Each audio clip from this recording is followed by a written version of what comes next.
L'argent, la richesse, la prospérité sont des notions capitales dans la vie de l'entrepreneur. Comprendre la différence nuancée entre ces termes est très important pour votre évolution entrepreneuriale. L'argent n'est que le fruit des travaux que vous fournissez au quotidien. L'argent n'est que le fruit de vos prestations au quotidien.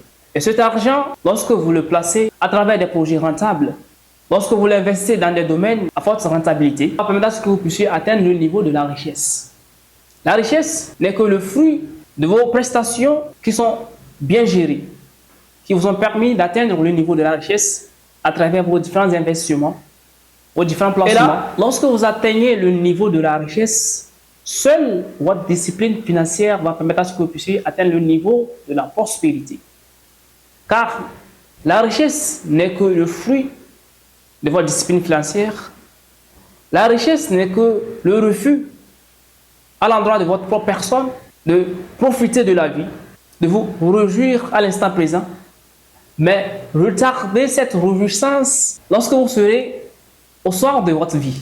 Lorsque vous gérez très bien vos entrées et vos sorties, lorsque vous avez les notions de la bonne gestion de votre comptabilité, de votre fiscalité, lorsque vous gérez très bien vos placements, vos investissements, cela va permettre que vous puissiez atteindre le niveau de la prospérité. Prenons l'exemple de Dangote, l'homme le plus riche d'Afrique, selon le classement de Forbes.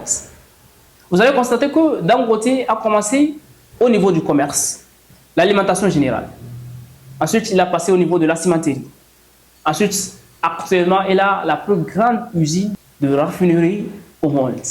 Comprendre les domaines, connaître au bout du doigt les domaines dans lesquels vous devez investir, vous devez évoluer sur le plan entrepreneurial, permettra à ce que vous puissiez évoluer sur ce que nous appelons les entrées que fournissent vos prestations au quotidien, qui ne constituent que l'argent à votre endroit.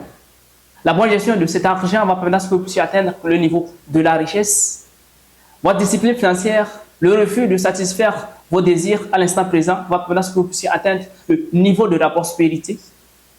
Et lorsque vous atteignez le niveau de la prospérité, toujours vous maintenez ce rythme de vie où vous interdisez toujours certains plaisirs, certaines réjouissances à l'instant T pour pouvoir vous réjouir au soir de votre vie. Mais lorsque nous atteignons le niveau de la prospérité, là, l'entrepreneur se doit de penser à la transmission, à la génération future.